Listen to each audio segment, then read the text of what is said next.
எல்லாருக்கும் வணக்கங்க. எல்லோரும் எப்படி இருக்கீங்க? நாங்கள் சூப்பராக இருக்கோம். நம்ம சேனலில் போடுற முதல் லாங் வீடியோங்க. அது கொஞ்சம் சிறுசாக போச்சு, சாரி. உங்களுக்கு இந்த வீடியோ பிடிச்சிருந்தது அப்படின்னா தொடர்ந்து பாருங்கள். பார்த்துட்டு உங்களுக்கு இந்த சேனலில் ஏதாவது இன்ஃபர்மேஷனாக கிடச்சிருந்தது அப்படின்னா சப்ஸ்கிரைப் பண்ணிவிட்டு லைக் பட்டன் வந்து பார்த்திங்கன்னா கிளிக் பண்ணிடுங்க. நீங்கள் ஒவ்வொரு லைக் போடும்போது சேனல் வந்து பார்த்திங்கன்னா யூடியூப் வந்து எடுத்து இன்னொருத்தட்ட வந்து அதை காட்டும். யூடியூப்போட அல்காரிதமே அதுதான். லைக் போடும்போது சேனலில் ஏதோ விஷயம் இருக்குது அப்படின்னு சொல்லிட்டு அடுத்தவங்களுக்கு எடுத்துகிட்டு போய் காட்டுறதுக்கு ஹெல்ப்ஃபுல்லாக இருக்கும். அதனால் லைக் பட்டன் போட்டுட்டு சப்ஸ்கிரைப் பண்ணிவிட்டு பாருங்கள். பிடிச்சது அப்படின்னா கண்டிப்பாக உங்கள் ஃப்ரெண்ட்ஸ் அண்ட் ஃபேமிலிக்கு வந்து ஷேர் பண்ணி விட்டுருங்க. இந்த சேனலில் நீங்கள் அப்படி என்ன தான் பார்க்க போகிறீங்க அப்படின்னா என்னோடய ரியல் லைஃப்பில் என்ன நடக்குது, நான் வந்து என்னென்ன வேலைகள் தோட்டத்துக்குள்ளே வந்து செய்கிறேன் அப்படிங்கிறத உங்களோட வந்து ஷேர் பண்ணிக்க போகிறேன். ஒரு ஃப்ரெண்டுக்கிட்ட நம்ம என்னெல்லாம் ஷேர் பண்ணிக்கிறோமோ அதே மாதிரி உங்கள்கிட்டையும் நான் என்னோடய லைஃப்பில் என்ன நடக்குது அப்படிங்கிறத ஒரு வீடியோவை எடுத்து உங்கள்கிட்ட வந்து ஷேர் பண்ணிக்கிறேன். நீங்கள் என்னுடைய வந்து பார்த்திங்கன்னா முக்கியமான ஒரு பர்சன் அப்படிங்கிறனால தான் என்னை நம்பி கிட்டத்தட்ட 300 பேர்த்துக்கு மேலே சேனலை வந்து சப்ஸ்கிரைப் பண்ணிவிட்டு பார்க்குறீங்க. நீங்கள் எல்லாருமே நம்மளுடைய ஃபேமிலி அப்படிங்கிற மாதிரி என்னையை பிடிச்சி தான் நீங்களும் சப்ஸ்கிரைப் பண்ணியிருக்கீங்க. அதுக்கு என்னால் எந்த அளவுக்கு உங்களை வந்து பார்த்தீங்கன்னா என்டர்டெயின்மெண்ட் பண்ண முடியுமோ அந்த அளவுக்கு என்னோடய சேனலை வந்து கண்டென்ட் கொடுக்குறதுக்கு கண்டிப்பாக முயற்சிக்கிறேன். என்னோடய ரியல் லைஃப்பில் நான் எப்படி இருக்கணும் அதே மாதிரி தான் வீடியோ வந்து போட முடியும். ஒரு சில டைம் வந்து பார்த்திங்கன்னா எனக்கு டைம் இருக்கும்போது நானே ரெடியாகி வீடியோ எடுத்து போடுவேன். இல்லை அப்படின்னா நான் நார்மல் லைஃப்பில் எப்படி இருக்கணும் அதே மாதிரி தான் வீடியோ வந்து போட முடியும். ஏன்னா என்னுடைய லைஃப் ஸ்டைல் வந்து பார்த்திங்கன்னா டிஃப்ரெண்ட்டானது. தோட்டத்துக்குள்ளே வேலை இருக்கும், அதை செய்யணும். கிச்சனுக்குள்ளே வந்தேன்னா அந்த வேலையை செய்யணும். ஃபோனில் எடுக்கிற வீடியோ வந்து பார்த்திங்கன்னா எடிட் பண்ணணும். அதுக்கு வாய்ஸ் ஓவர் கொடுக்கறதுக்கு வந்து பார்த்திங்கன்னா அதுக்குன்னு தனியாக டைம் ஒதுக்கணும். இது எல்லாமே மேனேஜ் பண்ணுறது அப்படிங்கிறது கொஞ்சம் கஷ்டமான வேலை தான்.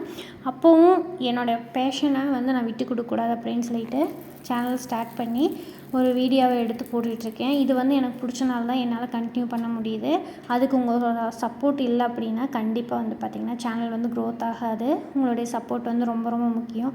மக்களாகி நீங்களெல்லாம் பார்த்து தூக்கி விடணும்னு நினச்சிங்கன்னா எங்கே வேணாலும் கொண்டு நிறுத்தலாம். அந்த நம்பிக்கையோடு தான் வந்து பார்த்திங்கன்னா நான் இந்த சேனலை ஸ்டார்ட் பண்ணியிருக்கேன். சரி, அன்றைக்கி சண்டே நான் என்னென்ன வேலை செஞ்சேன்னு சொல்லிட்டுங்களா. காலையில் எழுந்திரிச்சு சாப்பாடெல்லாம் பண்ணி வச்சுட்டு சீம்பிள் அறுத்துட்டு வந்துட்டு அதுக்கப்புறம் பார்த்திங்கன்னா எல்லா வேலையும் முடித்ததுக்கப்புறம் தான் முருங்கைக்காய் வந்து பொரிக்கிறதுக்கு போனேன். சண்டே அப்படின்னா ரொம்ப ஹெக்டிக்காக வந்து போகுங்க. ரொம்ப பிஸியான டேவாக வந்துருக்கும். எல்லா வேலையும் முடிச்சுட்டு முருங்கைக்காய் பொரிக்க போகும்போது மணி 12:30 ஆயிடுச்சுங்க. நல்ல உச்சி வெயில், முருங்கைக்காயே கண்ணுக்கே தெரில. இருக்கிற காயை பார்த்து பொரித்து கொண்டு போய் கொடுத்துட்டு வந்துட்டேங்க. 10 கிலோ இருந்தது, 1 கிலோ 30 ரூபாய்ன்னு சொல்லிட்டு 300 ரூபாய்க்கு கொடுத்துட்டு வந்தேங்க. வந்தோடனே பார்த்திங்கன்னா அத்தை வந்து வாத்து கிரேவி வந்து வச்சுருந்தாங்க. தம்பி வரேன் அப்படிங்கிறனால புரோட்டா வாங்கிட்டு வந்து அதை வந்து கம்முன்னு இருக்க மாட்டாமல் கிளி பரோட்டாவாக செஞ்சு சாப்பிட நல்லா இருக்குன்னு சொல்லி சொன்னாங்க. சரின்னு சொல்லிவிட்டு அதை வந்து செஞ்சு சாப்பிட்டு ஈவினிங்க்கு மேலே வந்து பார்த்திங்கன்னா நம்ம வாழைக்கன்று வந்து வச்சுருக்கோம். இப்போ தான் நம்ம ஃபஸ்ட் டைம் வச்சுருக்கோம் அப்படிங்கனால வைக்க தெரியாமல் வச்சுட்டோங்க. அதில் 300 நாற்று வாங்கினதில் 200 நாற்றுக்கு பக்கமாக பார்த்திங்கன்னா பதியம் போட்டது வந்து ரொம்ப சிறுசாக போச்சு. ஒரு சிலது முளைக்காமல் போயிடுச்சுங்க. அதுக்கு மண்ணை போட்டு புதுசாக கன்று வாங்கிட்டு வந்து மண்ணை போட்டு நல்லா அமுத்தி விட்டோம்னா தான் காற்று உள்ளே போகாமல் இருந்ததுன்னா கன்று இத்து போகாமல் இருக்கும், நல்லா வரும்னு சொன்னாங்க. சரின்னு சொல்லிவிட்டு அந்த வேலை செய்கிறதுக்கு ஈவினிங் டைமில் வந்து போயிருந்தோம். தோட்டத்துக்கு போகும்போது இந்த மாதிரி குட்டி குட்டியாக சர்ப்ரைஸ் எல்லாம் இருக்குதுங்க. நம்மளை மல்பெரி மரம் இருக்குது, அதில் காய் இருந்தது, பழத்தை பொரிச்சிட்டு இலந்த பழம் பொரித்து சாப்பிட்டுருந்தோம். எல்லா வேலையும் முடிச்சுட்டு வீட்டுக்கு வரும்போது அவரைக்காய் பொரியல் வந்து நாளைக்கு செய்யலான்னு சொல்லிட்டு அவரைக்காயும் அந்த பொரியலுக்கு போடுறதுக்கு தேங்காயும் வேணுங்க, அதெல்லாம் எடுத்துக்கிட்டு வீட்டுக்கு வந்துட்டோம். இதில் அந்தளவுக்கு என்னால் எக்ஸ்பிளைன் பண்ண முடியல. உங்களுக்கு இந்த வீடியோ வந்து பிடிச்சிருந்தது அப்படின்னா சேனலை சப்ஸ்கிரைப் பண்ணிவிட்டு பெல் பட்டனை கிளிக் பண்ணி வச்சுக்கோங்க. அப்போனா தான் நான் வீடியோ போட்டால் உங்களுக்கு நோட்டிஃபிகேஷன் வந்து காட்டும். ஷார்ட்ஸ்க்கு வந்து காட்டாதுங்க, லாங் வீடியோக்கு வந்து காட்டும். இன்னொரு இன்ட்ரெஸ்டிங்கான வீடியோவை வந்து பார்க்கலாங்க. அது வரைக்கும் பாய்ங்க.